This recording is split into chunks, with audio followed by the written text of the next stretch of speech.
So I'd be remiss if I didn't ask, and I think this is Yeah. what's so fascinating about the Oilers. Like, if we go back to the '80s, let's say, and you were a fan of the NHL, you would look like in the late '80s. You'd look at the top scorers, and you'd see Gretzky and Lemieux, and they both have big numbers, and it'd be easy to say that they're similar, but they're not. One's like 6'5", has a big reach. Like they the way they went about their work was different. But Yeah. until you saw them play each other, you might not pick up on that. Obviously, things have changed because we can watch every game whenever we want now. But then you've got your team where you've got two of the best players in the world who are on the same team. You can watch them night after night, and I look at them and I'm like, it's kind of like they're both superheroes, but one's like Batman, like one's Robin. Like they almost couldn't be, at least from my fan perspective, like two different types of players in terms of how they produce. And I mean, just to start with, like, what does each player want from you as a coach? Like, what information are they hoping you can provide them to help them go out there and dissect the game and gain an edge? Yeah, at this point with those two, they know And the if anybody game. hasn't picked up yet, we're talking about McDavid and McDavid and Drysdale. Drysdale. Yeah, Yeah, just yeah, yeah. yeah. Yeah, just for those that are wondering. Um, at the end of the day, they're here's the thing. They're both geniuses. Okay? They are both geniuses at the game. Like the way they see the game and how they do it. You can't get the points you're getting without and they just For know the sure. game. They just know it. I mean, you can say, "Hey, you remember that clip?" And yeah, I saw the guy out of the corner of my eye, but I was thinking, like they know.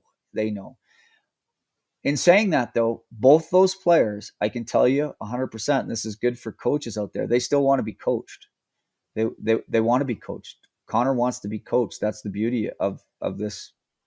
The arguably the best player that's ever played the game, right? So he wants feedback. He wants to be coached.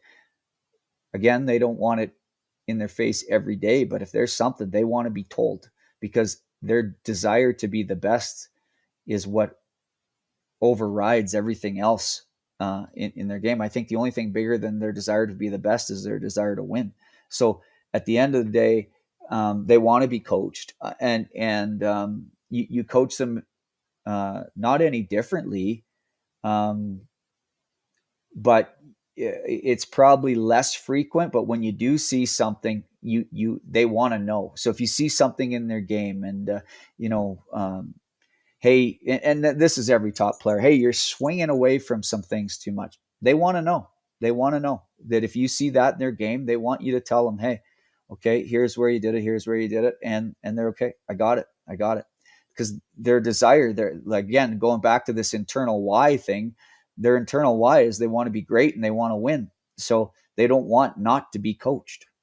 So it's amazing. Both those guys have tremendous skill sets. They have tremendous brains.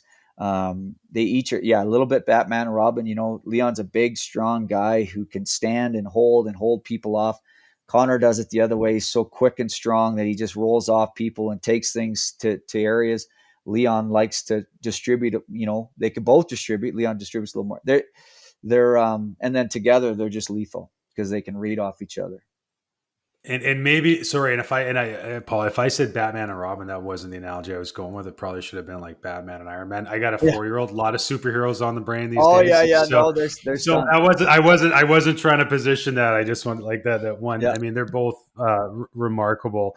Um, one of the interesting wrinkles that I got thrown at you this year was at the deadline. Tyson Berry, who was a mainstay on that unit for a long time, obviously highly successful, incredibly talented player. He moves to Nashville, and Bouchard gets that opportunity. And I mean, I could see how on the surface it would seem like, oh, that's a anybody could step in there, or that that's not a big transition. I would have to think that is a big transition. How do you set a young player like that, who again in his own right is incredibly talented, but maybe just sort of coming into his top production years? How do you set him up for success? Because I would think that playing on the top of that unit, that comes with a little bit of pressure. Yeah, I think that's one thing, and maybe his agents would disagree. But I think that's one thing we did really well is we kind of over the last season and a half or 2 years, he's been on it a little bit. and he's got to watch Yeah. it. He's got to watch Tyson. He's got to watch the whole thing. He's got to hear all the meetings, and he was on it. Let's call it 10, 12, 15% of the time. So he got a little taste. We developed him right, and then uh, when Tyson left, that was a big discussion. Is what's going to happen to the power play, and Bush came in, and obviously it went tremendous, but he almost got a lot of it by osmosis, and then what he did was he added his own personal flair to it, which is what we wanted him to do. Kid can shoot the puck. Holy Right, cow. right. So Yeah. now you got a different um, you got a different weapon back there. What Bush did is he came in and made it better. He against some kills, having that big bomb there, it really helped.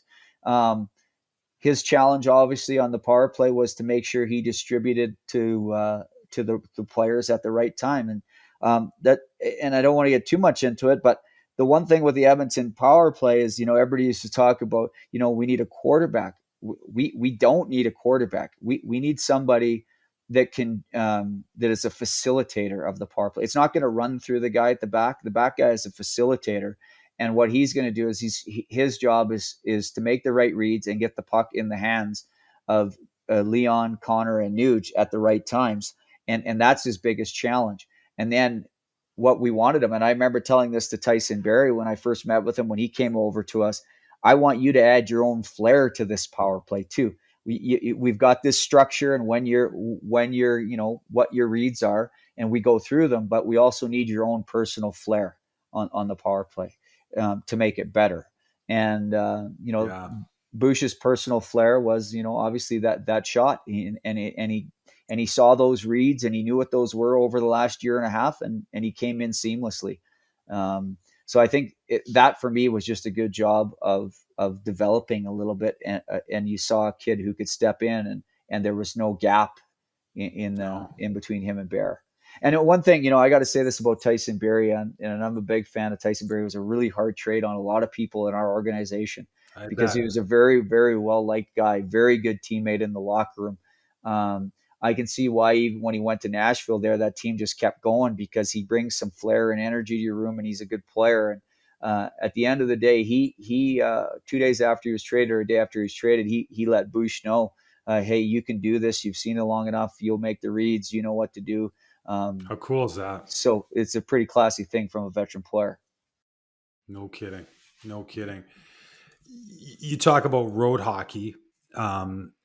When you first came up with that term as a way to frame up how the power play is going to run, how did you articulate that to the players? Because I imagine, as much as the term is road hockey, there must be some sort of constraints still involved. Yeah, no, there is. There is. They have guidelines. Our meetings could really be honestly 2 minutes now instead of 8 minutes every game. It's just they only need to do a few things, what type of kill it is, blah blah blah. And sometimes we point out some weaknesses or some patterns. But other than that, it's structured road hockey because what we think when I started there and I started on the power play is that we have the most dynamic player in the world. We need them in motion. What happens is we want to create motion on our power play because motion, then you're instinctual. When you're standing still threading needles, I don't know how instinctual you are, but when you're in motion and playing and you're dynamic, I think that creates instinctual hockey. And then there's certain other parameters that we look for that create road hockey conditions. So that movement and that instinctual, and then obviously shooting and breaking down and people in certain areas create some road hockey conditions because we know what kills are going to do when we do certain things. So we want to create as much instinct as we can. A lot of that comes from shooting the puck. It comes from retrievals.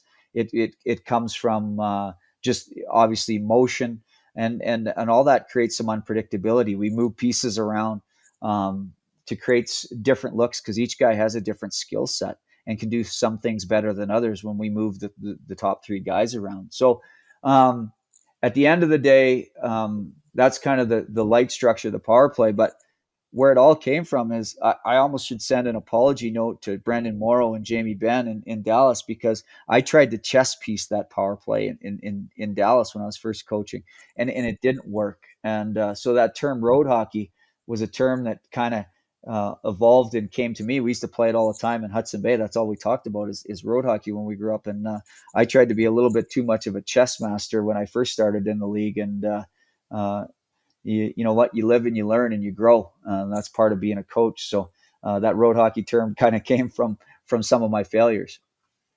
Well, I think that my sense is that that's part of experience, right, with coaches, because Exactly. that's just you're wired to try and play chess, and it takes some experience to try and pull back and put the game in the hands of the players. Yeah. Um, if next year you were the head coach of the Edmonton Pee Wee team, Yeah. how would you teach kids the power play? How would you go about that? You know what, I would go a little bit the same way, but you would add a little bit more structure. You would add a little bit Yeah. more structure. I would probably put a little bit more emphasis, honestly, on shooting the puck for younger groups. I'd probably have a couple, and we do in the NHL. We have a couple little set plays, but we you don't need 20, because once you get 20, then you're getting robotic, right? So what really creates road hockey conditions the best is motion and shooting, and then you have to teach these kids the ability. um, I think one of the greatest challenges is the ability to, what's a chance 5-on-5, how you'd play the game 5-on-5. um, I just lost my headphones here. But what you Okay. get 5-on-5 as a chance, you have to take that chance, an opportunity to score when it's 5-on-4. So sometimes I see young players, they come into the zone, they've almost got a 3-on-2 or a 2-on-1, but they pull up and set up, and you're like, well, if this was 5-on-5, would you pulled up there and set up, or would you try to go and score? And Sure. that's one thing you want them to do, is, what's a chance 5-on-5 should be a chance 5-on-4, and you got to create that. Great point. Yeah. So that's one of the things that we incorporated. But shooting is obviously at the top of that scale. Is when you shoot, you break things down, and that's when defensemen try to pressure or something. And if you've got motion in shooting, you can get to more pucks, and then you can make more plays that are really 5-on-5 plays, but they're happening 5-on-4. So you're trying to take advantage. I would do the same thing. I would, obviously skill work is important, but I would probably iron it out the same way with the young guys too. Is just, you want to create motion so they can jump on pucks that don't go in the net, and be there first, and so that they can paint that picture again and come at it again, and then see if they can create some road hockey conditions. But it's all about multiple attempts, right? It's about multiple Yeah. attempts. You start from the basics. I mean, going back to the Edmonton Pee Wees, but if you got a guy like Leon Draisaitl that wins 60% of the draws, you start with the puck, and That then you need a helps. plan. You need a plan off the draw, and then if you do take your first shot, is everybody standing still waiting for you to pass to them, or are they waiting to, after that shot, go get it and get another shot, so, or get another play that they can make? So all those things, it's kind of like theory, and then you can put in the structure for these kids, and you can be a little bit more structured with the kids on how you want them to disperse the puck. This episode is brought to you by Instat Hockey, a company that makes sure no action on the ice slips your radar. Passes, puck battles, dekes, dump ins, dump outs, zone entries, and exits, everything. All data is registered, neatly arranged, and visualized to help coaches know their players like the back of their hands. You can access virtually any team, any player in any league. If you're not using Instat, you're coaching shorthanded. See what you need to see, cut it down, break it down, and make your players aware of what they're doing to ultimately improve them. Instat Hockey is your pillar of stronger communication with your team. Visit instatsport.com/hockey to learn more about instant post-game reports and Instat Scout, the unparalleled video analytics platform. Again, visit instatsport.com/hockey to learn more.